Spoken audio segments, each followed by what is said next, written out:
A paz do Senhor, meus irmãos, minhas irmãs, sejam muito bem-vindos ao nosso canal.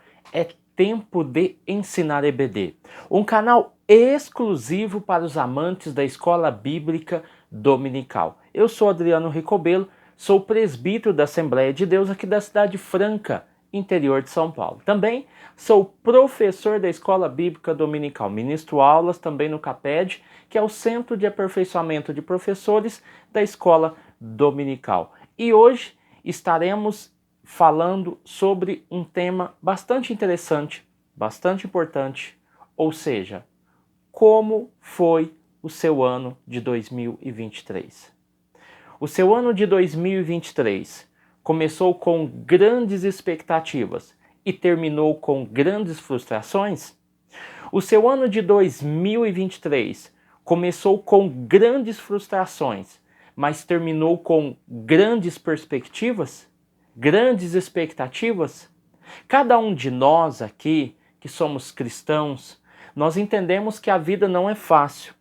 A vida, ela não é feita somente de flores.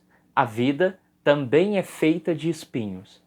A vida nossa, ela é muito trabalhosa, ela é muito dificultosa, ela traz surpresas. Quem é que em dado momento da história da sua vida teve uma surpresa inesperada que não estava no seu roteiro? A vida é assim. Nós somos seres humanos, falhos, mas também nós temos muitas qualidades. E às vezes nós deixamos as nossas qualidades de lado e priorizamos as nossas fraquezas, as nossas dificuldades, as nossas incapacidades e esquecemos que Deus nos criou para ser a imagem e semelhança dele. E como tendo imagem e qualidade e também semelhança, nós temos dentro de nós atributos que são visíveis às pessoas. Esses atributos que são visíveis, nós herdamos de Deus. E esses atributos que nós estamos falando, que são as nossas qualidades, elas devem em algum momento ser úteis para a nossa sobrevivência básica como seres humanos. É dentro dessa perspectiva que eu quero trazer uma palavra para vocês, vocês ouvintes do nosso canal, vocês que nos acompanharam ao longo desse trimestre, ao longo desse ano de 2023, e também aqueles que estão caminhando conosco desde 2022, desde o dia 2 de abril, que foi o dia em que nós iniciamos o nosso canal. Então, eu quero deixar uma palavra para vocês concernente a esse ano de 2023 e trazer para o coração de vocês uma palavra de Deus, para que possa confortar, alimentar e ser um combustível para que você possa continuar, meu caro professor, minha cara professora, caros alunos que nos acompanham. Então, quero deixar essa palavra aqui em Romanos, capítulo de número 5, versículo 3 ao versículo 5. Romanos, capítulo 5, versículo 3 ao versículo 5. Eu queria falar aqui sobre a nova perspectiva. Qual é a sua nova perspectiva? Você tem uma perspectiva da vida? Você tem uma perspectiva do seu ministério? Você tem uma perspectiva da sua igreja? Você tem uma perspectiva da sua família? Por que eu coloquei nova? Porque muitas das vezes nós usamos antigas perspectivas. E essas antigas perspectivas não trazem resultados para a nossa vida. Nós precisamos de uma nova perspectiva na nossa vida para que nós possamos caminhar no nosso trabalho, na igreja, nas nossas funções, dentro da nossa família. A nova perspectiva, ela é criada. Mas como é que essa nova perspectiva ela vai ser criada? Ela vai ser criada a partir da nossa realidade. A nova perspectiva não parte da realidade do outro. A nova perspectiva não parte da expectativa ou da perspectiva dos nossos vizinhos, dos nossos irmãos, ou seja, essa nova perspectiva parte e tem como ponto central a nossa realidade. Hoje você está bem, amanhã pode estar ruim. Hoje você está ruim, amanhã pode estar bom. Ou seja, a nossa vida vive através de mudanças. Mas quando nós temos uma nova perspectiva da nossa realidade, assim nós vamos conseguir enfrentar os nossos problemas. E se eu estou muito bem, graças a Deus, eu posso me prevenir para que algo ruim venha acontecer e eu esteja preparado. Então, cada cristão tem uma realidade. Nós falamos para pessoas de todo o Brasil, de todo o mundo. Então, nós estamos lidando com pessoas que têm situações totalmente diferentes. Pessoas ricas, pessoas pobres, pessoas que têm carro, pessoas que não têm carro, pessoas que moram em um bairro com ruas asfaltadas. Mas tem pessoas que estão nos ouvindo que na sua rua não tem asfalto. Tem pessoas que estão nos ouvindo que quando abre a torneira tem água potável, limpinha. Mas eu tenho certeza que essas mesmas pessoas que me ouvem, tem pessoas aqui que talvez não tenham uma torneira para abrir e sair água. Então nós temos uma gama de diversidades de pessoas que estão nos acompanhando. E qual é a sua realidade? Eu queria que você refletisse sobre isso. Qual é a sua perspectiva? Qual é a sua expectativa para o ano que vem? Como você vai se planejar? Como será a sua vida? Quais são os seus objetivos? O que é que você quer alcançar tendo em vista a sua realidade hoje? A sua realidade é propício para te derrubar? A sua realidade é um muro intransponível? A sua realidade é o ponto final da sua história? Ou você vai pegar a sua realidade, vai envolver ela numa perspectiva de vitória, numa perspectiva ao qual você vê Deus. Por isso que eu disse que nós estamos entrando numa nova perspectiva. As dificuldades não é para te derrubar, as dificuldades não é para te parar, as dificuldades não é para colocar você para baixo, pelo contrário, elas vão te incentivar a você ser um vencedor na vida. Mas depende de você, porque Deus está muito propício a te ajudar, a te orientar, a te capacitar e a te dar vitória. Mas nós precisamos sair dessa inércia e entender que o projeto de Deus, ele é maior e melhor do que os projetos que nós imaginamos para nós mesmos, ok? Então vamos aqui. Em Romanos capítulo 5, do 3 ao 5, queria que você assistisse até o final. Isso vai ser muita bênção para você, ok? Não perca nenhum minutinho. Vamos lá. E também nós alegramos nos sofrimentos. A carta aos Romanos, ela está nos mostrando algo maravilhoso. Por quê? Estamos longe de sermos destruídos, abatidos, rendidos, ou seja, nós estamos longe de sermos destruídos por essas experiências que nós estamos vivendo. O texto é muito claro, e também nos alegramos nos sofrimentos. Parece algo surreal, mas é essa dificuldade que fortalece a nossa esperança em Deus e na vitória. Por isso que essa alegria nos fortalece, nos dá ânimo. A alegria do Senhor é a nossa força. Nós nos alegramos e daí nós conseguimos enfrentar e estar em meio a adversidades. O texto continua e diz assim: pois sabemos que os sofrimentos produzem a paciência. Olha que interessante, nós sabemos. Pois sabemos, nós temos a consciência, nós temos o pensamento, nós temos a ideia de que esse sofrimento que eu entendi que não é a minha destruição, então isso causou alegria em mim, esse sofrimento produziu. Olha para você ver. Quando a gente fala de produzir, a gente sempre fala de semente boa, a gente sempre fala de coisas boas que produzem coisas boas. Mas o sofrimento também produz. Mas o que é que ele produz em nós?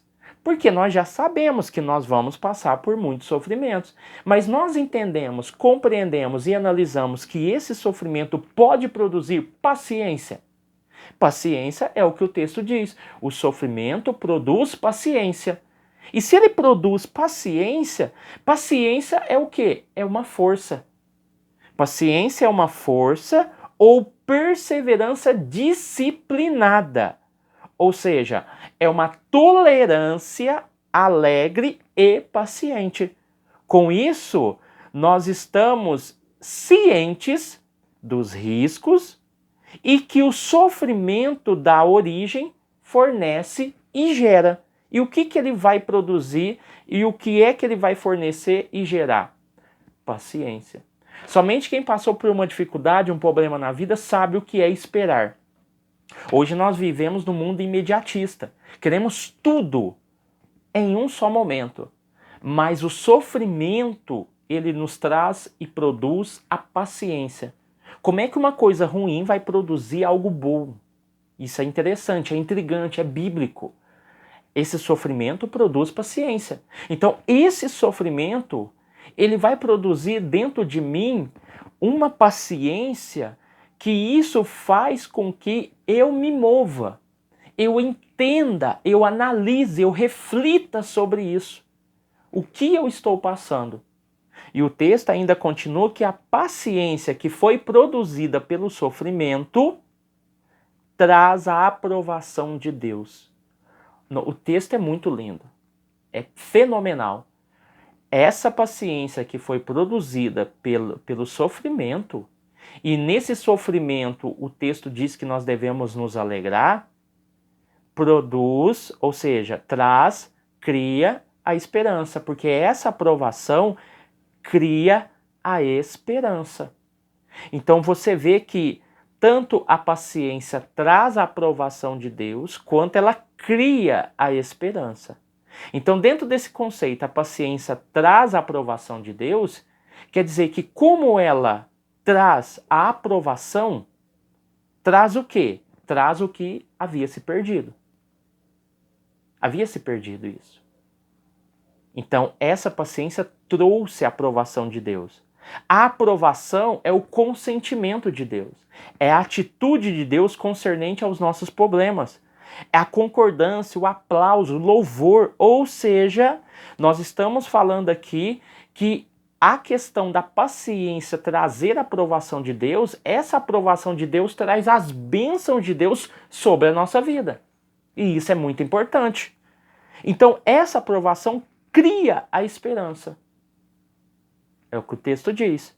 Então, a aprovação, ela traz, a paciência traz a aprovação, e essa aprovação cria a esperança. Ou seja, cria algo mais vigoroso. Porque veio mediante a aprovação de Deus. Como ela veio mediante a aprovação de Deus, essa aprovação de Deus criou dentro de mim a esperança, porque essa criação que veio através da aprovação criou algo vigoroso, sustentável e estável. Ou seja, criada por Deus, ela não falha. Criada por Deus, ela não engana. Criada por Deus, ela não esquece. Ou seja, essa esperança, ela veio mediante a aprovação de Deus. Então essa aprovação de Deus criou dentro de mim a esperança. Olha para você ver que lindo. Aí o texto continua dizendo assim, e essa esperança não nos deixa decepcionados. Faz a recapitulação. Esperança veio criado mediante a aprovação de Deus. A aprovação de Deus veio através da minha paciência. A paciência foi produzida pelo sofrimento. E o sofrimento que aconteceu comigo me despertou dentro de mim, criou um sentimento de alegria. Olha para você ver. Então essa esperança não nos deixa decepcionados. Ou seja, não traz confusão, não é ilusória, não temos medo de sermos desapontados, porque somos humanos, Então a esperança começa a se realizar. Aí o texto vai dizer assim que pois Deus derramou o seu amor no nosso coração. Olha como o texto vai se interligando. Então essa esperança não nos deixa decepcionada, essa esperança foi criada por Deus mediante a sua própria aprovação, e por que nós não ficaremos decepcionados? Porque o próprio Deus derramou o seu amor em nosso coração. Então não é o nosso amor por Deus, mas o amor de Deus por nós. E quando nós usamos essa base, o amor ágape, que é o amor aqui, é a realidade de Deus e não o que sabemos sobre o amor. Aí nós entendemos que nós estamos falando de um remetente e um destinatário. O destinatário somos nós. É nós que recebemos esse grande amor de Deus e não o contrário. Aí o texto vai terminar dizendo, e por meio do Espírito Santo que ele nos deu. Esse amor, ele é manifestado através da obra e da missão do Espírito Santo sobre nossas vidas. É ele que convence o homem do pecado, da justiça e do juízo. Ele demonstra esse amor pela humanidade, salvando, libertando e transformando vida, trazendo esperança, trazendo uma nova perspectiva. Eu coloquei aqui que às vezes nós paramos, para analisar algumas coisas da natureza e comparar, né, com a nossa vida.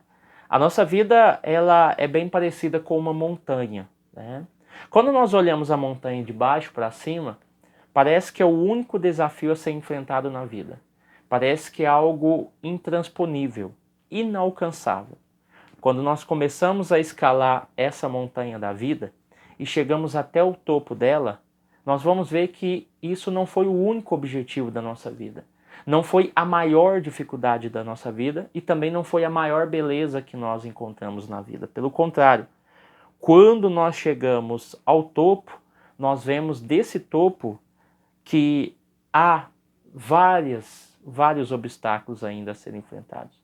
Várias belezas, várias coisas lindas e maravilhosas de Deus para a nossa vida. Então a montanha não é o único obstáculo, não é a sua única felicidade, não é o seu único caminho e também não é o seu mundo. Há um mundo muito grande para se explorar. Deus deixou tudo para nós, basta nós sabermos aproveitar. Tem gente que vive a vida toda tentando escalar essa montanha. E quando ele chega lá em cima, ele acha que ele já conseguiu tudo. E não, o mundo é muito grande. As coisas são muito maravilhosas. Deus tem projetos gigantescos para nós. Esse homem pensava que a montanha era o mundo, mas o mundo à volta da montanha era muito maior. Então que possamos parar e analisar sobre essa questão. Por quê? Porque nós vivemos na nossa vida, nós vivemos intensamente cada momento. O desejo de subir da montanha é o desejo de todo mundo. Mas será que a montanha é o único caminho? Será que não tem rios, lagos, outras montanhas que você pode escalar? Será que essa montanha que todo mundo quer subir é o único caminho da vida? Às vezes Deus abre outras portas, outras oportunidades e nós focamos em um único objetivo e às vezes nós perdemos as bênçãos de Deus. Será que não existe outros lugares que Deus pode te usar e te levar? Olha para você ver, esse ano de 2024 que vai chegar é um ano de muita perspectiva, de muita expectativa. Perspectiva é aquilo que nós estamos vendo. Expectativa é aquilo que está lá na frente, ok? É aquilo que nós ainda não palpamos, ainda não conseguimos enxergar, mas nós temos uma perspectiva, uma expectativa de que esse ano 2024 vai ser muito bom. Aí quando nós olhamos para esse ano de 2023, muitos de nós vivemos intensamente. Nós nos alegramos, nós choramos, nós ficamos alegres, mas também nós ficamos tristes. Vivemos intensamente cada momento. Nós vamos ver que agora, mediante esse texto que nós lemos e que pode tocar o seu coração, nós temos uma esperança bem fundamentada. Qual é a nossa esperança para 2024? O ano de 2023 não acabou. Deus ainda pode fazer muitas coisas ainda. E quando nós olhamos para isso, nós vemos que nós perdemos, nós ganhamos, nós choramos, mas também nós sorrimos. Nós tivemos fome, mas mesmo tendo fome, nós conseguimos doar, fazer alguma coisa para alguém. Nós fomos odiados, mas aprendemos que o amor supera todas as coisas. Nós planejamos e muitas das vezes não conseguimos alcançar aquilo que foi planejado. Nós fomos feridos, mas ainda tivemos força para ajudar quem estava caído. Assim foi o ano de 2023. O ano de 2023 marcou muitas pessoas. Às vezes você perdeu um ente querido, às vezes você perdeu um amigo querido, às vezes você perdeu um irmão de igreja muito querido, às vezes você perdeu alguém da sua própria família. A vida é assim. Nós aprendemos com as experiências. E as experiências nos ensinam. Cada coisa está no seu devido tempo. Por isso que quando nós olhamos para a Bíblia vai falar que há um tempo para todas as coisas. Hoje pode não estar bom, amanhã pode estar bom. Então é assim que a nossa vida é. Assim eu deixo essa palavra para você, para o seu coração, para essa nova perspectiva. Que o ano que vem você possa ser um excelente professor, uma excelente professora, que os seus projetos que você colocou em 2023 que não deu certo, vai dar certo o ano que vem. Persista, insista, que Deus vai te dar vitória. Amém? Deus abençoe você, sua casa e sua família. Fique com Deus e até o próximo vídeo, em nome de Jesus. Amém?